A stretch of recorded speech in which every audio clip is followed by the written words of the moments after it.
Hello everyone, प्रज्ञा empower studies में आपका स्वागत है। आज हमारा टॉपिक है स्टोमेटा, रंध्र। हम रंध्र स्टोमेटा का चित्र बनाना सीखते हैं। तो स्टार्ट करते हैं। देखिए, ये बंद रंध्र है, मैंने बना दिया है। मैं आपको ओपन स्टोमेटा, खुला रंध्र बना के बताऊंगी, है ना। देखिए, पहले तो रंध्र क्या होते हैं, स्टोमेटा क्या होते हैं।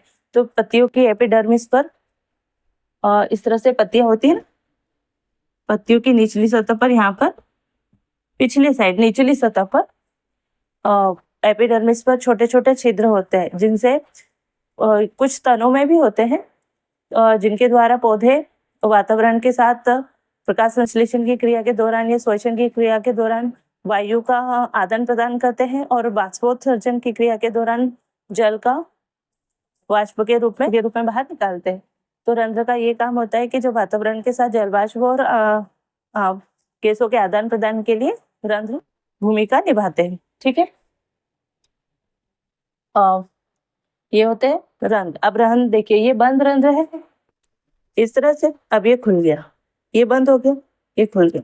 तो इस तरह से ही इनके खुलने और बंद होने की क्रिया चलती है। जब स्फीति दाब बढ़ता है, जब अंदर गैसों का गैस ज्यादा हो जाती है बाहर की अपेक्षा, तब ये मतलब एक दाब, जो रंध्र पे की स्फीति, जो सेल होती है, ये वाली सेल होती है, इन पे दाब बढ़ जाता है तो रंध्र खुल जाता है। इस तरह से खुल जाता है, और दाब कम हो जाता है तो रंध्र बच जाता है। और यही दाब वाष्पोत्सर्जन की क्रिया के दौरान वाष्प की वजह से भी बनता है, जिससे रंध्र खुलते हैं और बंद होते हैं, है ना। तो स्फीति दाब एक दाब होता है जिसकी यानी टर्जिटी, जब टर्जिटी प्रेशर बढ़ता है तो क्या होता है, रंध्र खुलते हैं और अदरवाइज बंद हो जाते हैं। ठीक है, टर्जिटी प्रेशर अगर कम होता है, टर्जिडिटी कम हो जाती है, तो स्टोमेटा बंद हो जाते हैं। ठीक है, तो ये स्टोमेटा की कार्य प्रणाली थी, हो उसका पौधों में उसका उपयोग। ठीक है, अब मैं बनाना बताती हूँ आपको। तो इस तरह से ये रंध्र है। रंध्र के दोनों साइड इस तरह से बीज के आकार की दो रचनाएं होती है।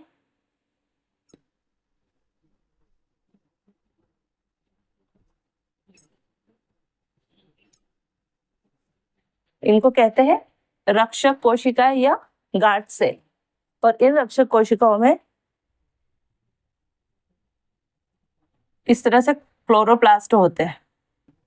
पौधों की पत्तियों में क्लोरोप्लास्ट पाए जाते हैं, इन रक्षक कोशिकाओं में क्लोरोप्लास्ट होते हैं। ठीक है, और इस तरह से केंद्रक होते हैं। हर सेल में केंद्रक तो होते हैं, तो इनमें भी केंद्रक होंगे। ठीक है, ये है केंद्रक। और ये रंध्र है खुला हुआ, इस तरह से खुला, ये बंद, ये खुला, ये बंद। ये जब इस तरह से हो जाएगा, ये अंदर की तरफ फैल जाएगी, यानी इस तरह से हो जाएगी तो ये बंद हो जाएगा, और ये खिंच जाएगी तो ये खुल जाएगा। अब इन रक्षक कोशिकाओं के चारों तरफ होती है सहायक कोशिकाएं भी होती है, या एपिडर्मल सेल भी कहते हैं। और ये सहायकता की कार्य करती है, इनको सहायक कोशिकाएं भी कहते हैं। ये देखिए इस तरह से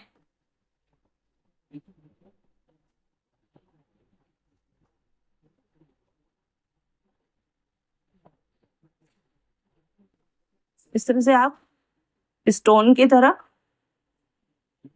बना सकते हैं। ठीक है, बस अब यहाँ से ऐसा करें, ये निकाला इस तरह से।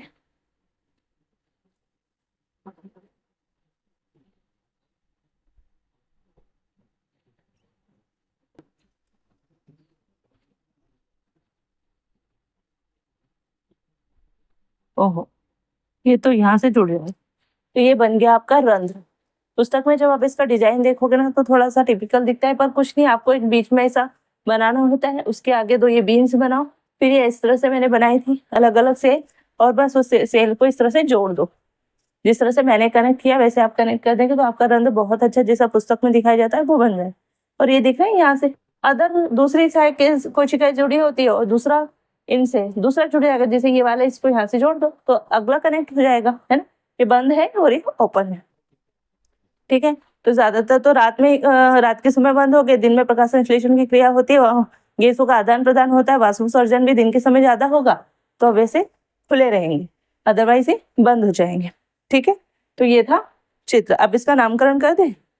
तो इसके नामकरण के लिए मैं लेती हूँ, ये ब्लू से कर देते हैं। तो देखिए, ये होगा ये, इसको कहेंगे स्टोमेटल पोर या रंध्र छिद्र। और ये बंद रंध्र है तो ये बंद होगा, है ना। ये है खुला स्टोमेटा या खुला रंध्र, ओपन स्टोमेटा, ठीक है। यहाँ पर ये जो है एपिडर्मल सेल है,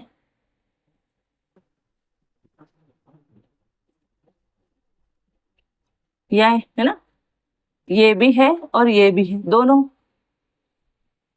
ठीक। ये वाला और ये वाला, ये दोनों क्या है, क्लोरोप्लास्ट। हिंदी में लिखे तो हरित लवक, ठीक है। ये देखिए,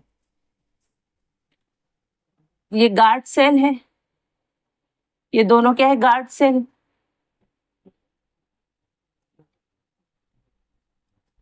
रक्षक कोशिका है ना, यहाँ रख देते हैं रक्षक कोशिका है, ठीक है। ये रक्षक कोशिका की जो दिख रही है ना, ये तो रक्षक कोशिका है, ये वाली, ये तो पूरी रक्षक कोशिका है जो मैंने बीन के आकर किस तरह से आपको बताकर बताई, रक्षक कोशिका।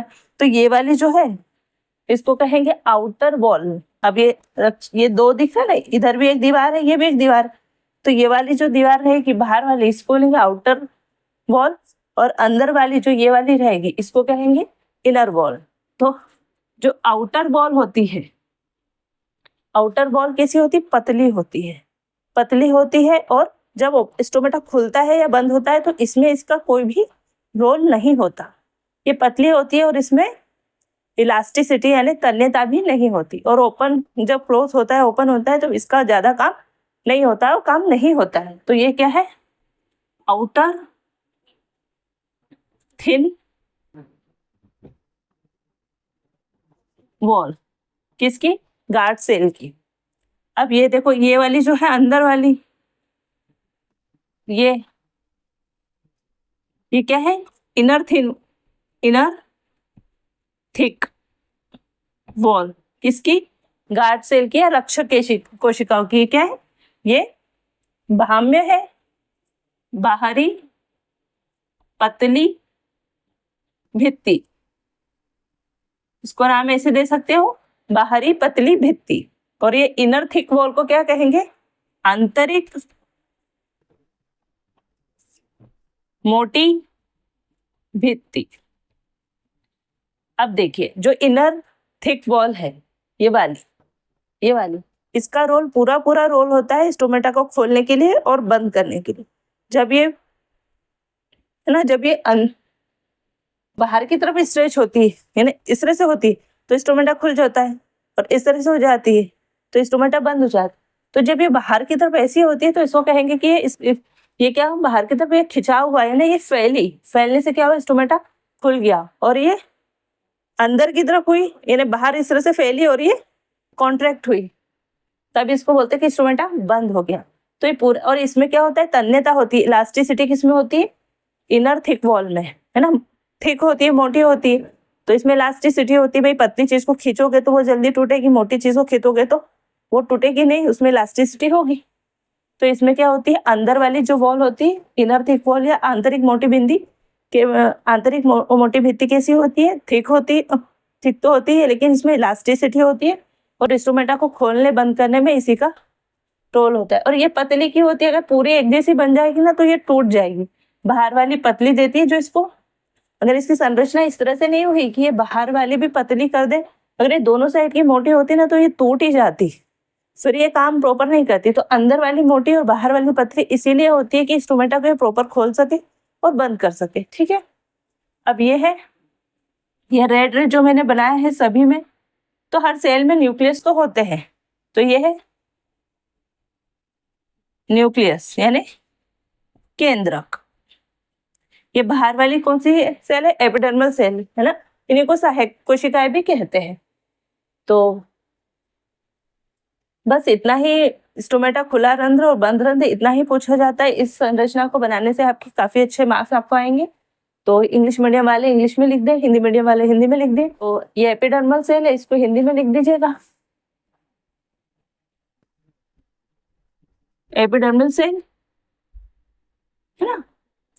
कोशिका, एपिडर्मल कोशिका, ये क्लोरोप्लास्ट, ये गार्ड सेल है, ये पूरी बीन्स के आकार की गार्ड सेल यानी रक्षक कोशिका है। ये आउटर थिन वॉल, यानी बाहरी पतली भित्ति, और इनर थिक वॉल यानी आंतरिक मोटी भित्ति, ये न्यूक्लियस बना दिया। और ये केंद्रक कैसा है, स्टोमेटल पोर, ये स्टोमेटा का छिद्र है, इसको कहते हैं रंध्र छिद्र, है ना। ये जब खुलेगा तो रंध्र छिद्र देखेगा इस तरह से, क्लोज होगा तो नहीं देखेगा। तो ये रंध्र है अंदर वाला, ठीक है, ये रंध्र है। ये तो पूरी रंध्र ही संरचना है, लेकिन मेन तो यही है, ये खुलता है बंद होता है तो इससे गैसों का और पानी का वाष्प के रूप में आदान प्रदान होता है, ठीक है। और केंद्र आप यहाँ पे भी बना सकते हैं, हर सेल में केंद्र तो होते ही, तो इसमें भी केंद्र बना सकते हैं, ठीक है। नहीं भी बनाया अगर तो कोशिकाओं में केंद्र तो कोई इशू नहीं है। तो आई होप कि आपको अच्छे से समझ में आ गया होगा। मिलते हैं नेक्स्ट वीडियो में, तब तक के लिए जय हिंद, जय भारत, थैंक यू।